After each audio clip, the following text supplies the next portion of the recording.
नमस्कार सगळ्यांना, पुन्हा एकदा माझ्या नवीन व्हिडिओमध्ये सगळ्यांचं मनपूर्वक स्वागत। तर आजच्या आपण व्हिडिओमध्ये मार्गशीर्ष महिन्यातील गुरुवारी शेवटच्या गुरुवारी एकादशी आली आहे। तर आपल्या सगळ्याच जवळपास बायकांना पडलेला हा प्रश्न आहे की शेवटच्या गुरुवारी आपण एकादशी आलेली आहे, तर उद्यापन करावे की नाही करावे हा सगळ्यांच्या मनात प्रश्न पडलेला आहे। तर मी आज तुम्हाला या व्हिडिओमध्ये त्याच्याविषयी माहिती सांगणार आहे। तर हे बघा, आपल्याला कोणताही संकल्प करतो किंवा व्रत करतो त्यावेळेस व्रत करताना आपल्याला संकल्प करायचा असते आणि ज्यावेळेस आपलं पूर्ण व्रत ज्या दिवशी पूर्ण होते त्या दिवशी आपल्याला त्या व्रताचे उद्यापन करायलाच पाहिजे, तरच ते आपल्याला कोणतंही व्रत केल्याचं आपल्याला फळ मिळतं। हे सर्वात पहिलं तुम्ही लक्षात घ्या, कारण व्रत तुम्ही करणार आहात आणि जर तुम्ही त्याची उद्यापनच नाही केलं तर तुम्हाला त्याचं फळ तुम्हाला नाही भेटणार। बघा, असं कुठल्याच पुस्तकामध्ये दिलेलं नाहीये की मार्गशीर्ष महिना मध्ये जर एकादशी किंवा आणखीन दुसरे कोणते व्रत आले तर तुम्ही त्या दिवशी उद्यापन नाही करू शकत, असे कुठेच दिले नाही। तर पहिली गोष्ट तुम्ही हे लक्षात घ्या की तुम्हाला जरी एकादशी जरी असेल तरी त्या दिवशी तुम्हालाच त्याच गुरुवारी उद्यापन करायचे आहे। पण एखाद्या वेळेस तुम्हाला जर मानसिक धर्म किंवा सूतक किंवा दुसऱ्याच्या गावी जर जावे लागत असेल तर त्यावेळेस तुम्हाला ते फक्त त्या दिवशी तुम्ही काय करा, उपवास धरा आणि जो येणाऱ्या महिन्यामध्ये जानेवारी महिन्यामध्ये पौष महिन्यामध्ये तुम्ही पहिल्या गुरुवारी त्याचे उपवास करून त्या दिवशी तुम्ही उद्यापन करू शकतो। आपण तो असं समजू नका की पौष महिना हा वाईट आहे, पण नाही, आपण पौष महिना तर पूर्ण महिना हा सूर्यनारायणांना समर्पित आपण त्यांची पूजा करतो, मग हा वाईट कसं काय असू शकतो। आपण त्या महिन्यामध्ये रविवार पण धरले जातात, तर असं नका समजू। तो महिना पण खूप पवित्र मानला गेला आहे। आपण साक्षात सूर्यनारायणांची त्या पूर्ण अख्खा महिना आपण त्यांच्यासाठी हा महिना समर्पित असल्यामुळे हा महिना असा एकदम शुभ आहे। तर तुम्ही पहिल्या गुरुवारी त्याचे उद्यापन करू शकतात।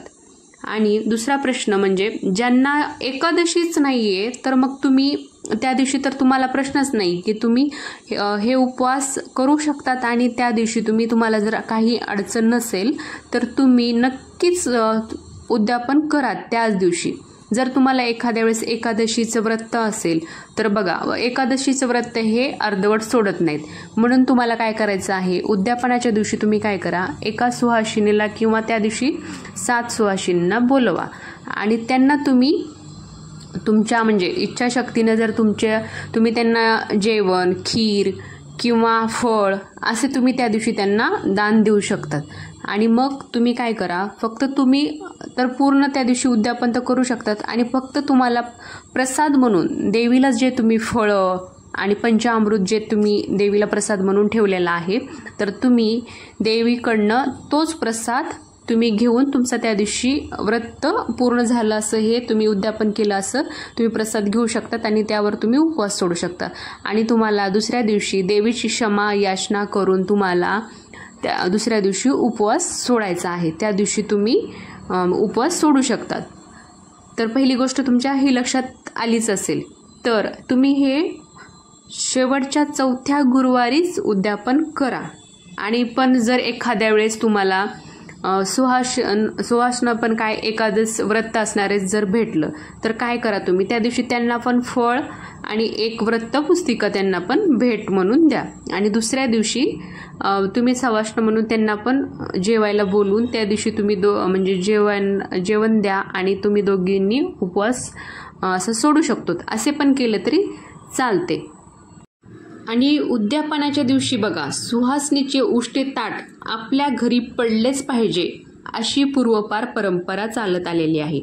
1, 2, 5, 7 तुम्हाला जेवढ्या जमेल तेवढ्या तुम्ही त्यांना जेवण अवश्य द्या, कारण एका जरी सुहासिनीला जेवण ज्याचे एकादशी नाही ते जर तुमच्या घरी आले तर तुम्हाला ते खूपच त्याचे चांगले, त्यामुळे आपल्यावर चांगली परिस्थिती येते म्हणा। देवी लक्ष्मी सर्व काही मानून घेते। हे बघा, आपल्या हिंदू धर्मामध्ये अनेक जण मार्गशीर्ष महिन्यातील व्रत तर म्हणजे जवळपास आपल्या महाराष्ट्रातील सगळ्या स्त्रिया हे व्रत करतात.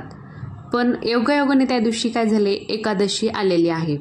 मग आपल्याला काय करायचं आहे, त्यावेळेस आपण काय करा की ज्यांना व्रत नाही त्या स्त्रियांना तुम्ही बोलून तुमचं उद्यापन करू शकता. त्या दिवशी आपल्याला ज्यांना एकादशी नाही त्यांना जर बोलवलं तरी चालतं.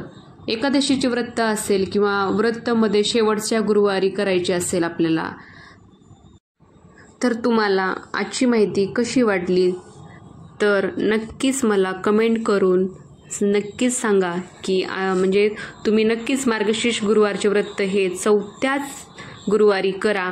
कारण असे कुठेच दिलेलं नाही आहे की तुम्ही हे व्रताचं उद्यापन तुम्ही एकादशीच्या दिवशी करू शकत नाही. म्हणून सगळ्या माझ्या मैत्रिणींना हा प्रश्न पडलेला सुटला असेल याची मी खात्री करते आणि तुम्ही नक्कीच 4थ्या गुरुवारीच उद्यापन करा. आजचा व्हिडिओ कसा वाटला ते नक्कीच कमेंट करून सांगा. तोपर्यंत धन्यवाद.